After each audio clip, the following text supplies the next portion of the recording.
My parents made me cancel my vacation because money was tight, but then I found their cruise tickets. I didn't confront them, but now they regret everything. I was cleaning my parents' kitchen and babysitting my nephew when I saw it, a thick envelope sitting right there, half open, like it was nothing. The logo on the front caught my eye first, a fancy cruise line, the kind you only see in those luxury travel ads. I frowned and pulled the papers out.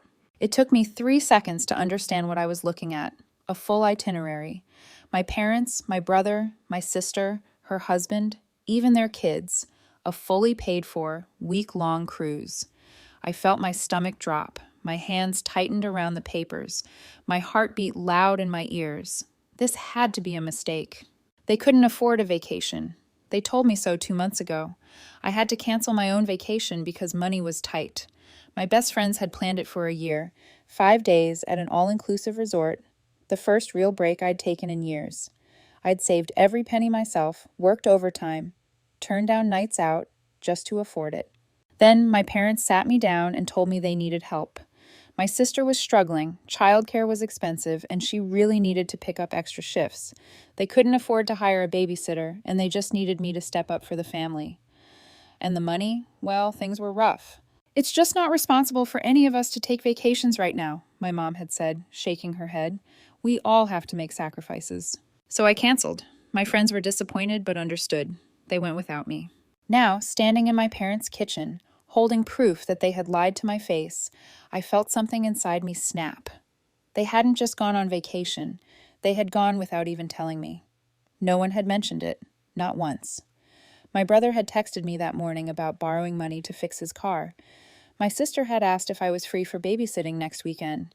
My mom had called just yesterday to chat about nothing. And yet, they were all leaving in 2 days for a cruise scheduled for the exact time of year I could never take off work. I stared at the dates on the paper. This wasn't a coincidence. They hadn't just forgotten to invite me. They had planned it for a time when they knew I physically wouldn't be able to go, just in case I found out and wanted to join. I heard my mom coming down the hallway, humming to herself. I shoved the papers back into the envelope and stepped away from the counter, just as she walked in. "Oh, honey, thanks for watching him today," she said, grabbing a bottle of water from the fridge. "You're a lifesaver." I nodded. I couldn't trust myself to speak. She had no idea I knew, no guilt, no hesitation. I forced a smile. "No problem." She glanced at the clock. "Oh, I have to pick up a few things," before she cut herself off, like she almost said something she shouldn't. I waited. She cleared her throat and smiled. "Before dinner." I let her leave without saying another word. I learned early on that in my family, fairness didn't exist. When I was 6, I wanted dance lessons. My mom sighed and told me they were too expensive. We just didn't have the money for that kind of thing. I understood. I was a kid, but I wasn't selfish. I dropped it. A month later, my sister got horseback riding lessons. Not just a one-time thing either. Weekly private sessions. My parents called it an investment because it was her passion. They never saw the problem. It was like that my whole life. My siblings got what they wanted. I got excuses. When I was 12, I wanted a new bike. My brother got one for his birthday, a shiny blue mountain bike with thick tires. When I asked for one too, my dad gave me my brother's old one. The seat was torn, the handlebars wobbled, and the brakes barely worked. "But it's still good," he said. "You don't want us to waste money, do you?" When I was 15, my class was planning a trip to Washington, D.C. I wanted to go so badly. I saved up from babysitting, doing odd jobs, even skipping lunch at school so I could put away a little extra. I always seeked. A week before the deposit was due, my mom sat me down. "Honey, we just can't afford it right now," she said. "It's a lot of money. Maybe next year." I nodded, swallowing my disappointment. I knew how things worked by then. A month later, my brother went on a ski trip with his friends. My parents paid for the whole thing. I asked about it once, just once. Mom gave me a tired smile. "Sweetheart, it's different. He really needed this. It's important for his social life." Right, because mine wasn't. I stopped asking after that. By the time I was in college, I understood my role in the family. I was the responsible one, the independent one, the one who didn't need help. My sister and brother got handouts. I got lectures on hard work. My sister's wedding? My parents paid for the whole thing. Venue, catering, dress, everything. When I graduated, they gave me a congratulations card. No money, no support, just words. My brother struggled in his 20s. He racked up credit card debt, lost jobs, made bad financial decisions. My parents bailed him out every time. "You're doing fine on your own," my dad told me once when I asked why they never helped me the way they helped him. "You don't need us the way he does." I did need them. I just never had the luxury of showing it. By the time I started working full-time, my parents started relying on me for favors. Babysitting, helping out with bills, always giving, never getting. And the vacations? That was the final straw. It had happened before, more than once. Plans would be made, trips discussed, ideas thrown around until it came time to actually book. Then suddenly something would happen. Money would get tight, someone would need help. My sister's kids had school, or my brother had work, or my parents had too many expenses that month, so we'd cancel. Or at least that's what I thought.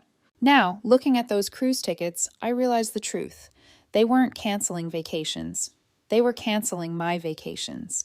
Every time a trip included me, it would magically fall apart, but when it was just them, money was never an issue. I thought about all the times I'd sacrificed for them, the trips I'd missed, the friends I'd let down, the years of putting them first. And I thought about how they had gone behind my back, how they hadn't even told me, how they had planned it so I couldn't possibly join. Just in case I found out, I wasn't even worth an excuse this time.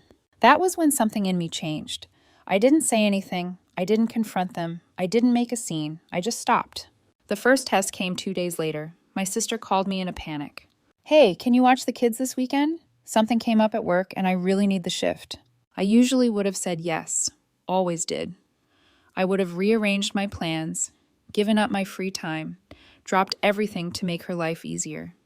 Instead, I said, "I can't." Silence. "What?" "I can't," I repeated. "I'm busy." I could hear the confusion in her voice. "But you never have plans on weekends." That stung more than I expected. She wasn't even trying to be rude. She just meant that I was always available. "Not anymore. Sorry," I said and hung up. The text started an hour later. "Mom, your sister said you won't babysit. Are you okay?" Me. "Just busy." "Mom, busy with what?" I didn't respond. I let her sit with that uncertainty. The next day, my brother called. "Hey, random favor. Could you spot me like $100? Just until payday." I almost laughed.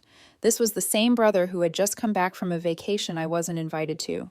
The same brother my parents bailed out constantly while telling me I was fine on my own. "Sorry," I said. "Money's tight." Silence. "Oh, really?" He sounded caught off guard. I don't think I'd ever turned him down before.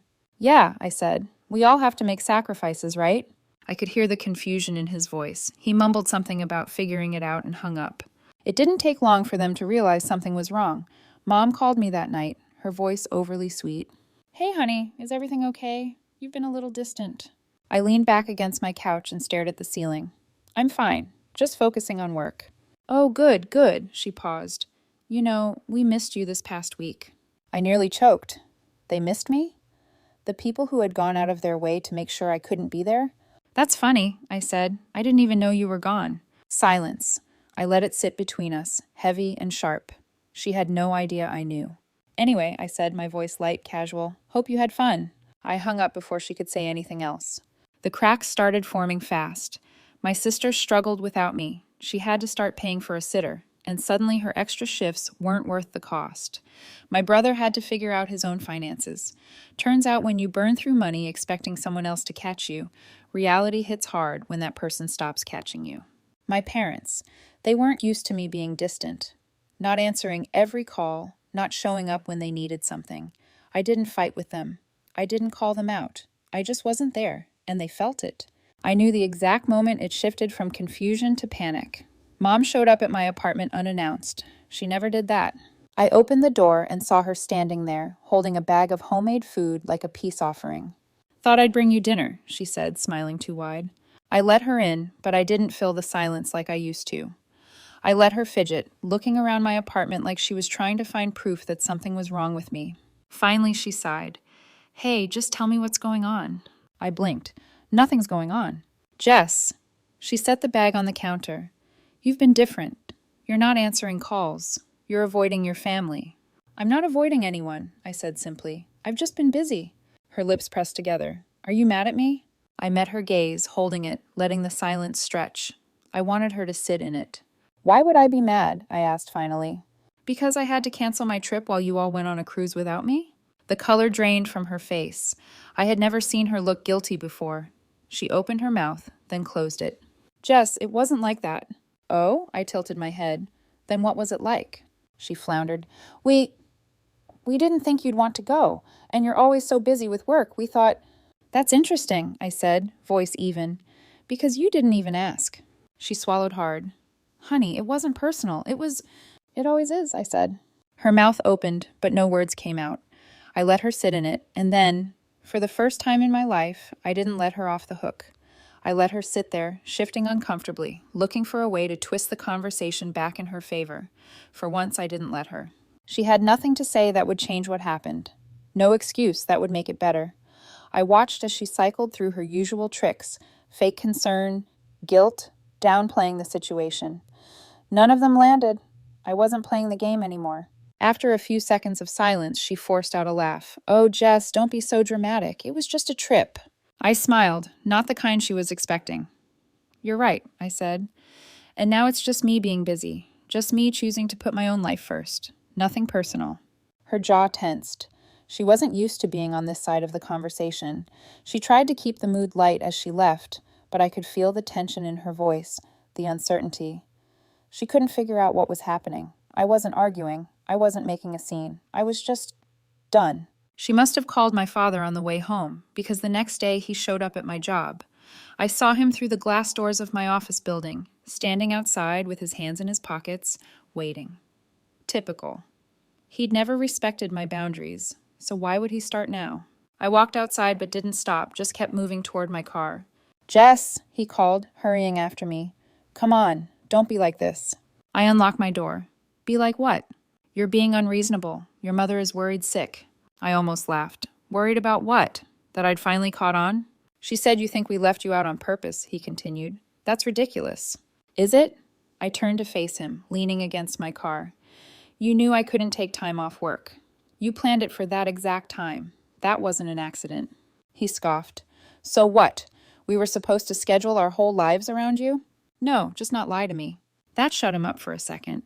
He exhaled through his nose, shaking his head. Look, we didn't tell you because we knew you'd overreact. I smiled. Right. So the solution was to prove me right? He shifted his stance, crossing his arms. You're making this a bigger deal than it is. You've always been so independent. We figured you wouldn't care about something like this. That part stung. Not because it was true, but because it was what they had always told themselves to justify what they did. I had never been independent by choice. I had been forced to be. I let out a breath. You know what's funny? When you needed me, when you needed money or babysitting or favors, you never once thought I was too independent. His face darkened. Jess? No, I said sharply. You don't get to spin this. You don't get to stand here and act like this is my fault.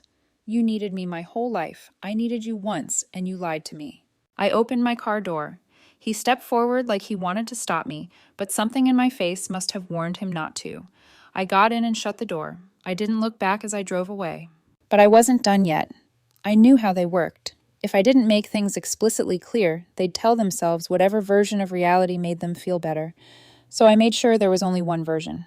I went home, blocked my sister's number, then my brother's, then my parents'. Then I did something I should have done a long time ago. I quit the family group chat. It was instant. Less than a minute later, my mom was calling my work phone. I ignored it. Then an email popped up. Subject: What are you doing? Body: Jess, this is childish. I don't know what you think you're accomplishing, but we are still your family. Call me back. I deleted it. They weren't my family. Not anymore. They had made that choice a long time ago. I was just finally making mine. I really didn't expect how quickly things would fall apart without me. At first, they tried to act like nothing had changed. Maybe they thought I just needed some time to cool off, that I'd come back like I always did, that I'd eventually feel guilty enough to pick up the phone, answer a text, step back into the role I had played for years. But this time, I didn't. And without me, everything started breaking down. It happened gradually at first. Little things. My sister, unable to find a babysitter, started missing shifts at work. A couple of missed shifts turned into warnings. Warnings turned into fewer scheduled hours. Since she was making half of what she used to, my brother, whose finances had always been a disaster, ran out of people to ask for help. The money I had loaned him in the past had never been repaid, and now that I wasn't around, he had no safety net. He had always assumed our parents would bail him out if I wasn't there, but they were drowning too. Because the thing is, they had always depended on me more than they realized. I had never outright given them money, but I had covered bills when they came up short, chipped in for groceries, paid for things here and there just to help out. I had taken care of problems before they even became problems, patching up the holes in a sinking ship. And now that I was gone, the whole thing was sinking fast. A week after I cut them off, my mom called my work phone. I let it go to voicemail. The message was eerily calm. Jess, sweetheart, I know you're upset, but things are really difficult right now. Your sister is struggling. Your brother is having a hard time.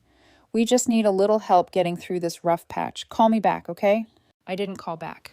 The next day, another voicemail. This time she sounded more strained. Jess, I don't understand what you're trying to prove. We're family. You're making things harder than they need to be. I know you don't want to see us suffer, so I ignored it. Then the real panic started. A call from an unknown number, then another, and another. I finally answered, already exhausted. Hello? A sharp breath, then my sister's voice. Are you seriously going to let Mom and Dad lose the house? I blinked. What? They're behind on their mortgage, she snapped. They were covering for me and Brandon when we needed help, and now they're screwed. They're literally weeks away from losing everything, Jess. Something inside me froze. This was bigger than I had realized. I had known they were struggling, but this? It was almost impressive in a way.